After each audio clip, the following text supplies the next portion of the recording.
All right, let's get this first talk started. Good afternoon, everybody. So I'm here to introduce our speaker. Ms. Brittany Jones serves as the Director of Policy and Engagement for Kansas Family Voice, General Counsel for Kansas Family Foundation.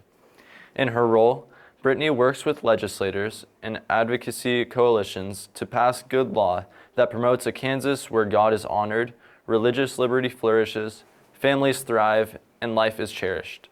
Brittany focuses on the issues of religious freedom, life, education freedom, and combating pornography and other cultural pariahs. She has the privilege of shepherding policy through the legislative and administrative process while working alongside policymakers at all levels of government. She holds a Bachelor of Arts from Louisiana College in History with a minor in Political Science and a Juris Doctorate from Regent University's School of Law. She is licensed to practice law in Washington, D.C. and Kansas. She worked as a legal intern for the Family Research Council in Washington, D.C., and for the American Center for Law and Justice in Virginia Beach, Virginia. She also assisted Professor Jeffrey Broch in writing his book, Flawed Perfection: What It Means to Be Human and Why It Matters for Culture, Politics, and the Law. Please join me in welcoming our speaker, Ms. Brittany Jones. Thank you. Thank you guys for having me today. It's a real pleasure to come to a new town. I've heard a lot about Beloit. I've talked a lot about Beloit in the last couple of years, but I've never been to Beloit. So if you can't hear me, just let me know and I will project better. But it was a real pleasure to drive out here this afternoon, and I apologize for my tardiness. I got out of church late and then forgot I needed gas, so that's my bad. But I'm happy to be here. We're just gonna spend a little time today talking about what's actually going on in the legislative process. We're gonna range in issues from life to sexuality to education, and kind of talk about where the legislature has been over the last two years. I was telling Representative Sanders, I'm not going to say anything he doesn't already know, that he hasn't already lived, but we just kind of talk about where we've been as a state and kind of where we're going, hopefully, in the next couple of years as we really move forward this culture of life. The majority of Kansans know that the last 2 to 5 years in Kansas have not been a good place to be on the life issue. In 2019, we had a Supreme Court ruling in the state of Kansas that created a fundamental right to abortion, and fundamental right to abortion essentially has no limits. Now we've had to see more court cases come out to kind of affirm what we said 5 years ago when we first read that court case, but everything we've seen so far is that any law passed by the legislature that in any way implicates the abortion issue, the courts have struck it down. So it's created a very interesting place to be if you are pro-life Kansan, which I firmly believe the majority of Kansans actually are, whether or not the vote in 2022 seems to indicate that to people. All that to say, we've had to get really creative on the life issue and take a comprehensive look at the life issue. Not that we were ever not comprehensive on the life issue, but it has forced us to think differently, to think more creatively and more strategically. And in a lot of ways, it stretched me in ways that I didn't know were possible when I first started doing this work. I thought the life issue was pretty straightforward. I thought the sexuality issues and the marriage issue and all of that was going to be a lot more difficult. But instead, it's really become the life issue in the last 5 years for a multitude of reasons. So we'll talk a little bit through where we are today on that, and also look at the issues of things like SB 63, which I heard some people talking about, which is the Help Not Harm Act, as well as some other ways that we've supported life, supported a culture of life in the state, and supported families, because I get the joy of working on all the fun social issues, which I always joke makes me really fun at dinner parties because people like to ask their weird cultural questions that they can't talk to anyone else about. Our organization, Kansas Family Voice, sits at that interesting intersection of faith and government. We've tried to do our best to marry the two. We have a whole group in our organization that's focused on the church, focused on connecting shepherds of the church, we're the shepherds of the government. And so they get the fun job of just walking into legislators' offices and saying they're going to pray for them and sharing scripture. And then I have to come in and say, but vote for this bill at the same time. So it's a fun little marriage that we have, but it works out really well. And we get to live in that little bit of that tug. In a society that says that the government should, or the church stay out of the government, we are really, we're pretty bold in saying that that is, number one, not biblical. Number two, it's not part of our history. It's not who we are as Americans. It is a fiction that's been created in the last 50 years. And so I get to live in that fun little in-between, which is always fun. And then, I add the lawyer thing on top of it, and people really don't know what to do with me.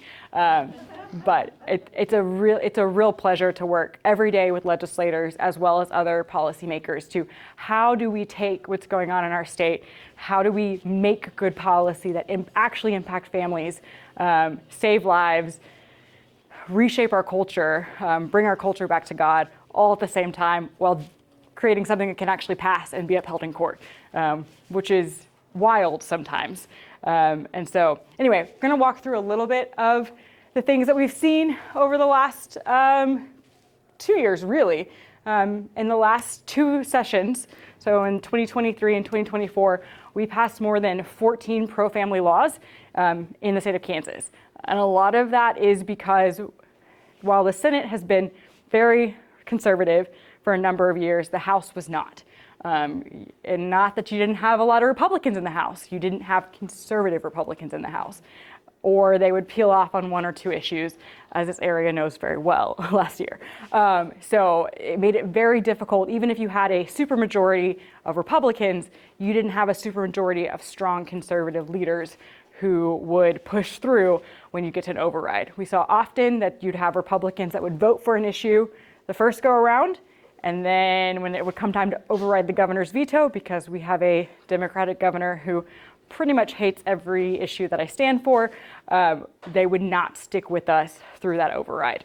So one of the big ones that we passed last year was our age verification law for pornography. That law is being challenged at the U.S. a similar law is being challenged at the U.S. Supreme Court right now, and I had the honor of being there for those oral arguments. It's looking really good for that law being upheld, therefore the Kansas law being upheld. So we're looking forward to seeing what the court says on that question. Around the life issue specifically, we've passed the Born Alive Infant Protection Act. And if you can imagine, I think 30 Democrats voted against that. It's a really simple bill. It just says if the baby's born alive, you have to take care of it. You have to give it basic medical care, basic standard of care. We're not asking you to, do anything extra that you wouldn't do for another child, but it's just very basic care. Is that just for in the case of abortion, or is that also in the case like someone's miscarrying at the hospital 22, 23 weeks? So they're slightly different. This one is just for if it was intended to be an abortion. Miscarriage kind of falls in a different area of practice. So this one was specifically for if they were intending to cause an abortion, the abortion failed, thankfully, and then the child is born at a stage where, at any stage, but normally, earlier than 21, 22 weeks, like the child's going to pass away anyway, but this just means you can't shove them in a closet and let them die, which we do know happens, and we have stats to prove it. So that one should have been a very simple bill, but unfortunately, the Democrats really disliked that bill because it really shows what's going on here. Like, they're not just pro-abortion, they are pro-abortion up to the moment of birth. We did update our abortion definition to ensure that people knew that it didn't include a miscarriage or an ectopic pregnancy. I know that was one of the lies that was told during Value Them Both, that we were trying to ban miscarriage treatment and ectopic pregnancy treatment, which was just never, first of all, was never a believable argument before 2022 and has never been a part of the pro-life movement. So we wanted to clarify that for now and eternity, that when a general counsel looks at our laws, we're saying that a doctor should be treating that woman, should be taking care of that woman, as well as the child in a lot of situations. We included we updated our abortion pill reversal laws and our women's right to know. That law is added some things like we needed to see a report more often. It ensured that women were being told about the abortion pill reversal option, which many pregnancy resource centers are already providing to women. Unfortunately, that law got joined in with another lawsuit that was already happening, and a court thus far hasn't joined that law. We're going to have to go through the process to see exactly how that winds up, but it's unfortunately been kind of shoved in with that abortion rights that we talked about from the Hodis case in 2019. And then another one that actually is in effect and hasn't been challenged yet is our Abortion Coercion Act. This is a pretty simple concept that, oh yeah, okay, so you're pro-choice and you're okay with a woman being coerced into abortion. We looked through our statutes and we found that even though there's a sign that says you can't be coerced in abortion, there was no law saying you couldn't be coerced into an abortion. And so we updated that to make sure there's penalties, to make sure, because we know a lot of situations where women were forced into that scenario against their will. Whether it was someone threatening, not to provide housing, not to provide access to a car or other things, coerce that woman into having to get an abortion. And so we wanted to make sure that there were penalties for that. Yes, ma'am. Cover who all does the coercing. Boyfriends, fathers, pimps, doctors, in some situations. Actually, there's quite a few stories of doctors who have coerced women into abortions with false information. Yes. So coercion, the examples you gave were of cutting off material Yes. benefits. Yes. Employment, housing, whatever. Yes. What about the case, which is very common, of a girl, I had to get an abortion because my boyfriend said he would break up with me if I didn't? Yeah, so we had to define coercion pretty specifically because it doesn't need to be just pressure, it needs to be actual coercion. And so there had to be some material harm that went with it, bodily, threatening them, bodily threatening some sort of actual thing. Parents threatening to kick her out of the house, Yes. things like that? Yeah.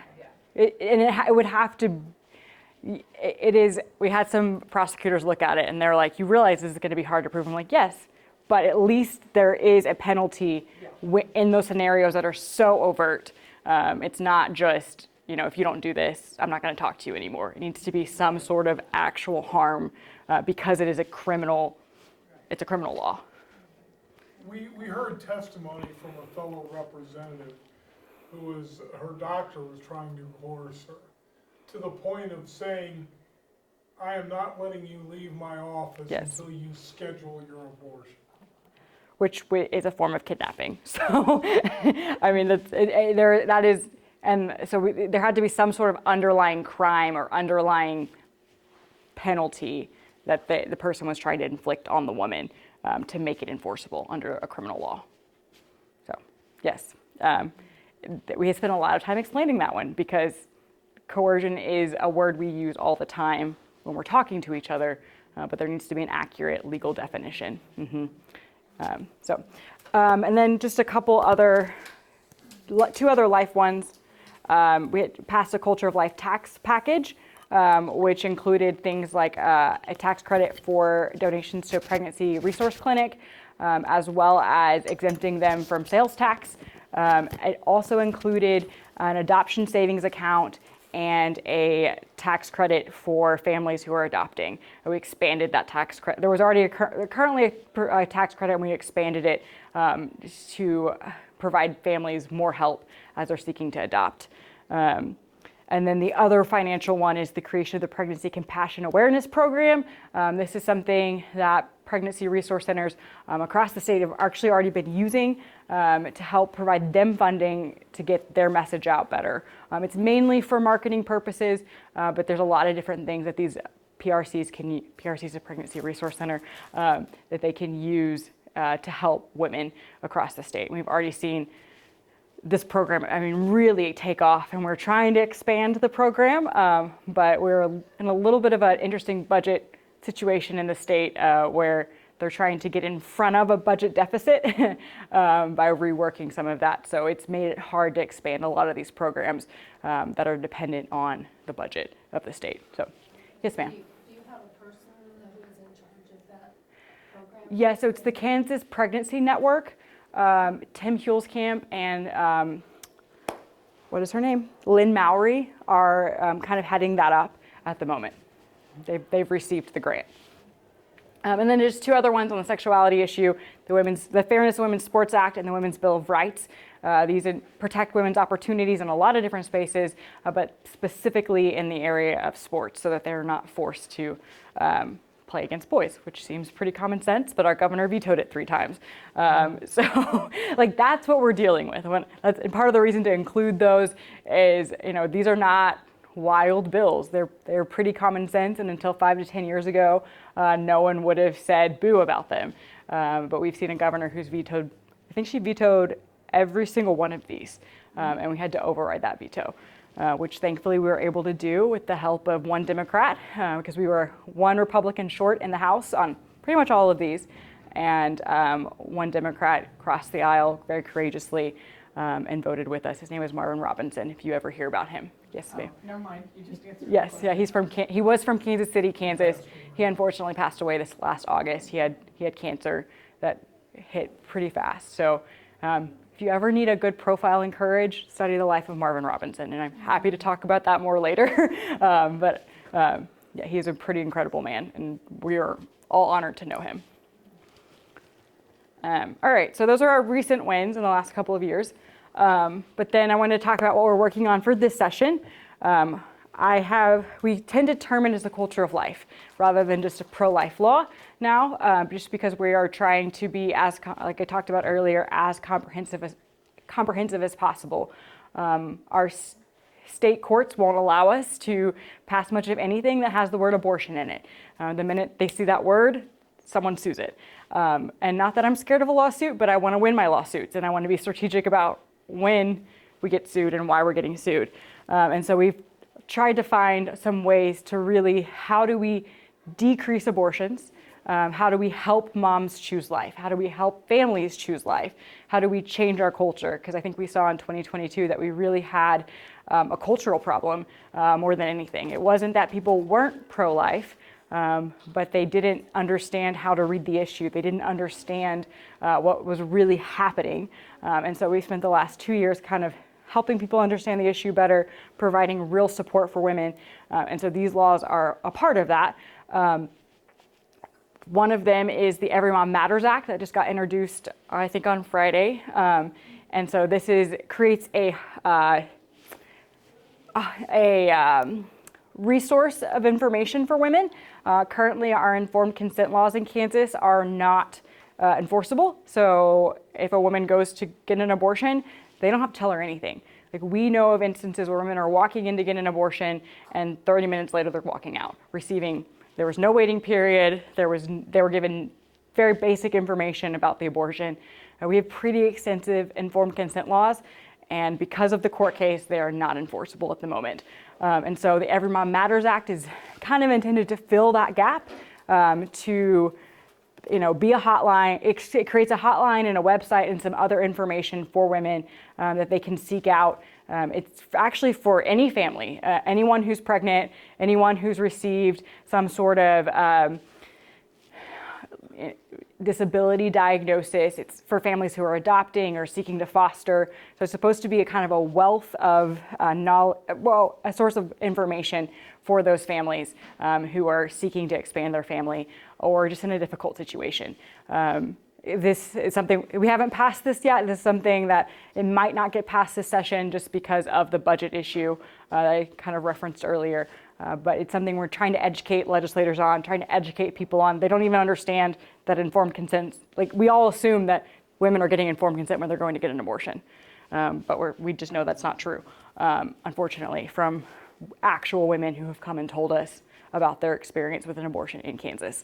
And so we're trying to find ways to not put a restriction on abortion, but provide women information in the first place. And when I say a restriction on abortion, that is how the court views it. It's not how I view it, but that's how the court views it.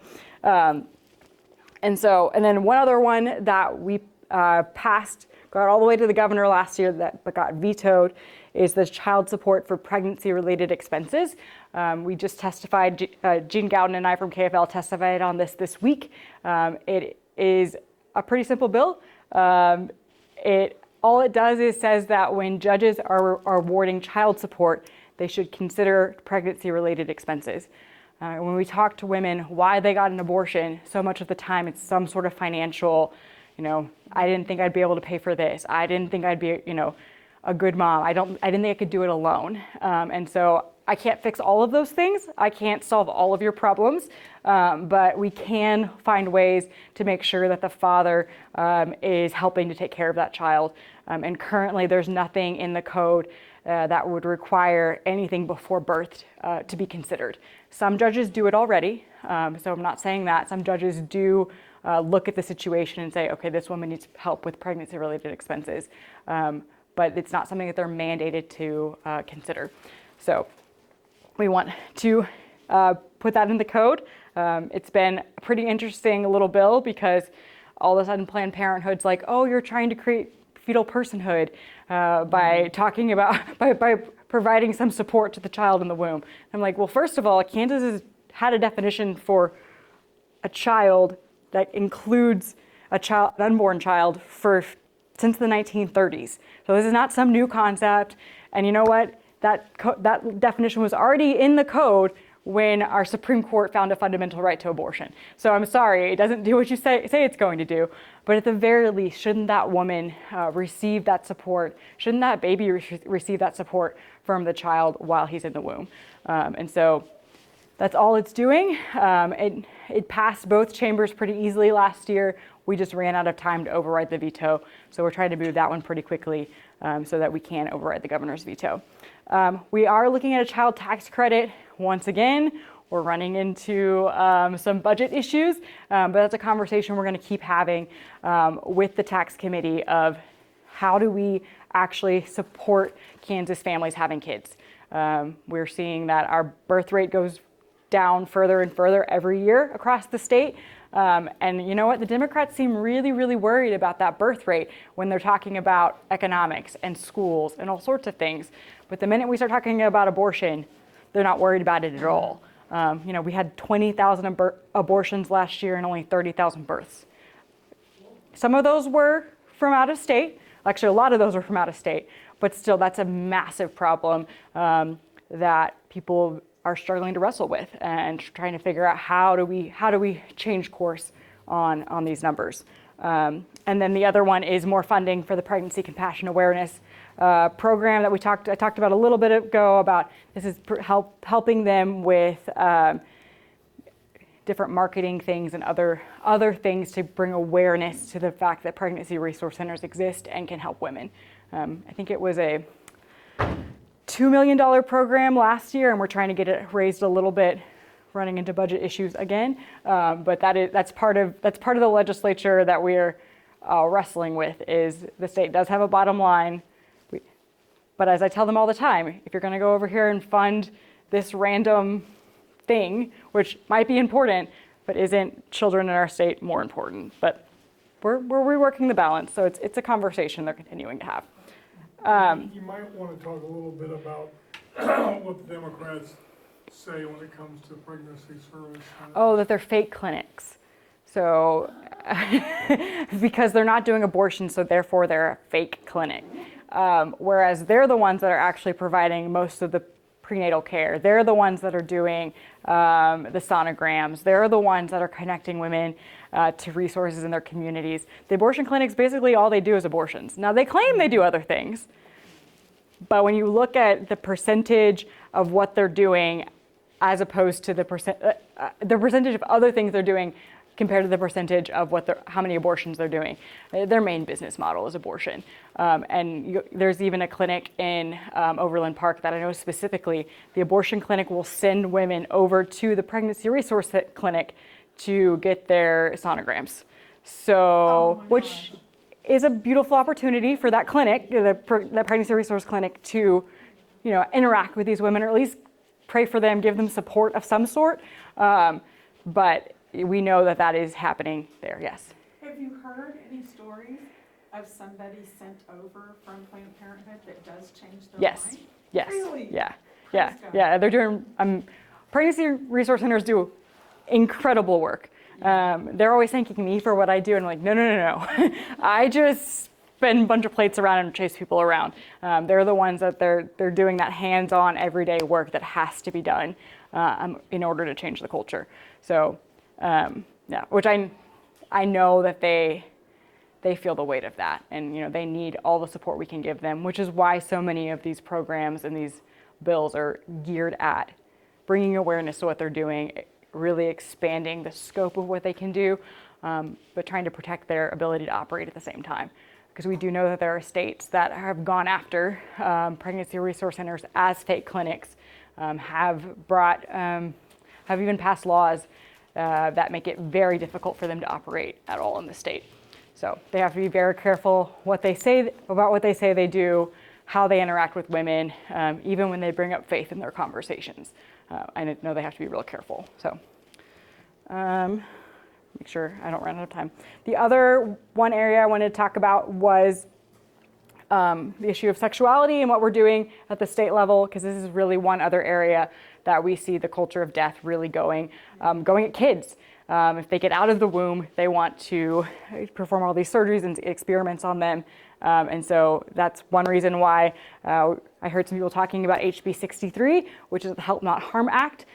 This is a law to ensure that children under the age of 18 cannot receive gender, as they call it, gender reassignment surgeries, or cross-sex hormones or puberty blockers. And it's not about the child, it's not about whether they're a boy or a girl, it's not about how they identify in any way. It's all about ensuring that these experimental and harmful treatments are not being used to treat gender dysphoria. Because we know that some children really do have either, for whatever reason, and I'm not going to impugn anyone's motives in this, but I have some ideas, but for whatever reason, these children are struggling to reconcile their God-given gift of their sex. And a lot of that is because of past trauma or because of growing up is really hard. Sometimes it's really not fun to be a boy or a girl. And if someone comes along and tells you, well, we can change all of that, well, and you don't have to go through puberty, well then, okay, to an 11 or 12-year-old, that might sound like a good idea. And unfortunately, parents have been lied to often in the situation. There's a real agenda behind a lot of this that's made it a really tangled mess. And we saw in committee this last week, we had multiple parents come and testify who had multiple children, not just one, multiple children that were transgender and receiving some sort of care. So anyway, it's a real problem in Kansas. It is happening in Kansas. There are over 19 clinics in Kansas who have performed either cross-sex hormones, surgeries, or puberty blockers for the purpose of treating gender dysphoria in Kansas. And so this is something, it passed the House and the Senate this week with a supermajority, and it's probably going to the governor either went on Friday or Monday. And so hopefully we will get that veto as quickly as possible and can override her veto in the very near future. And yes. That was HB 16? 63. 63. Mm-hmm. Yes. SB 63, yes, thank you. Thank you. Oh, It's a Senate bill, yes. SB 63. Mm-hmm. Yeah, so And it's passed so far. it's passed so far. What's its name? It is called the Help Not Harm Act. Yeah, the other one you might hear about is the Given Name Act. This is to protect kids in school from being transitioned without their parents' knowledge, as well as it protects teachers' ability to not use given pronouns or chosen pronouns if it violates their religious beliefs. So we had a situation right over the line and not too far from here in Geary County, where a teacher actually won her court case, saying that her religious freedom should be protected. She shouldn't be forced to use a chosen pronoun or name, and she won. But we don't think she should have ever had to go to court to defend that right. So anyway, we're passing a bill to essentially put that court case into statute. Yes? Is that just for schools, or will that apply to hospitals? And We're just starting with schools. Okay. Yeah. This bill is just about schools. Yeah, there's a little more complicated when we go outside of the school system. So, but anyway, I have more, but I will end there because I think I'm running up on time. But I wanted to open the floor for a few questions if anyone had anything else. Yes. Tell folks about our numbers Oh, this session yeah. versus Yeah. last session. So the reasons why we can pass help not harm so easily this year. So last year we had 86 Republicans in the House and 29 Republicans in the Senate. To override a governor's veto, you need 84 and 27. But unfortunately, we were able to pass it in the House, the Senate pretty easily, but we got to the House. There's one Republican in the House who will never vote for it. And then we had two that peeled off at the last minute. One of those would be Representative Susan Kincannon from this area, who is no longer in office. Representing anymore. Yes, she self-selected out, let's put it that way. Then she's been replaced by Representative Wolf, who has voted excellently on this bill on Friday. So she's done a great job so far. We've had good conversations about a lot of different things, which has been good to see. We were really not sure, I'll be honest, where she was going to be on this. And so, yeah, so now we've come back with 88 Republicans, including the one who will never vote with us. He's still with us. So there's only, I count 87 Republicans in the House, but we have 31 Republicans in the Senate. So there's a lot more margin. It's a lot easier for people to vote with us when they feel like they're in the overwhelming majority and they're not going to be the only one. So that has made it a lot easier this session to bring some of these bills forward, and I don't get as much pushback from leadership when they know they have 84 on some of this stuff that's been considered really difficult in the past. The one Republican from Kansas City, right? No, he's from Emporia, Representative Schreiber. Yeah, he's a hard one to figure out. I think there's some family issues that he'll vote with us on the life issue some of the time. He will never vote with us on school choice. He'll never vote with us on the sexuality issues. So, any other questions? Are there any cases coming to the Kansas Supreme Court that's going to reverse what's happened in the last couple of years? Like any good cases coming to challenge that? So, not good cases. Every law we've passed so far has been, there was a court case around the women's right to know, which is the informed consent law. There was a court case it's in Johnson County right now. And every bill we pass that has anything to do with abortion, they just keep lumping it into the same court case, which is highly irregular. But this judge is highly irregular. Let's just put it that way. He's very hostile to the life issue.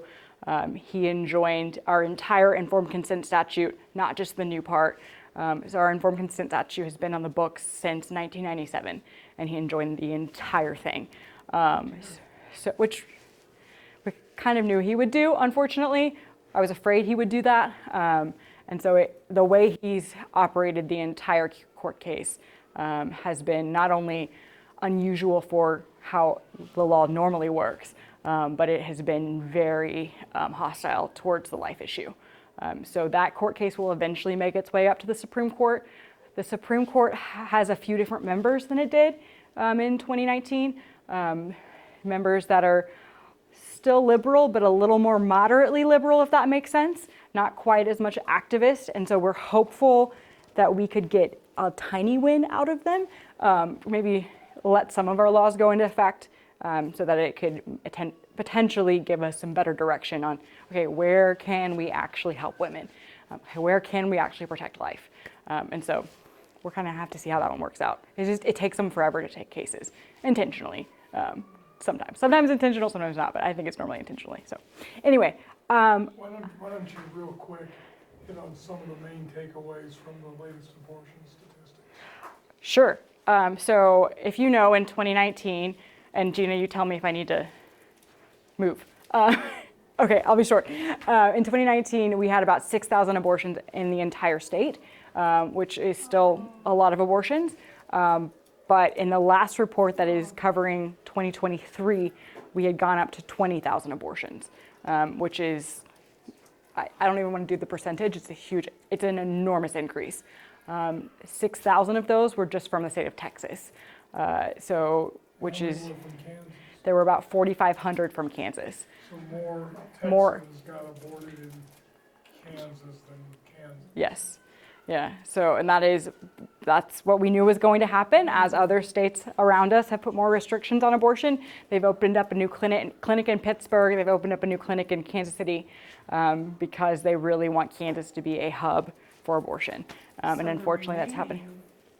8,000 or so are from other states. Missouri, Oklahoma, some from Louisiana. Arkansas. There's some from Arkansas.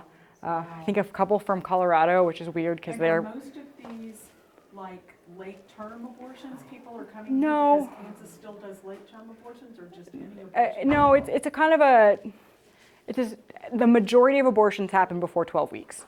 That's just true across the country. And the majority of them are done via the abortion pill, which is a 2-drug regimen, which is what we were trying to tell people about the abortion pill reversal, which interrupts that second drug to hopefully save the baby's life. So the majority of them are happening pretty early, but there are some between 12 and 20 weeks.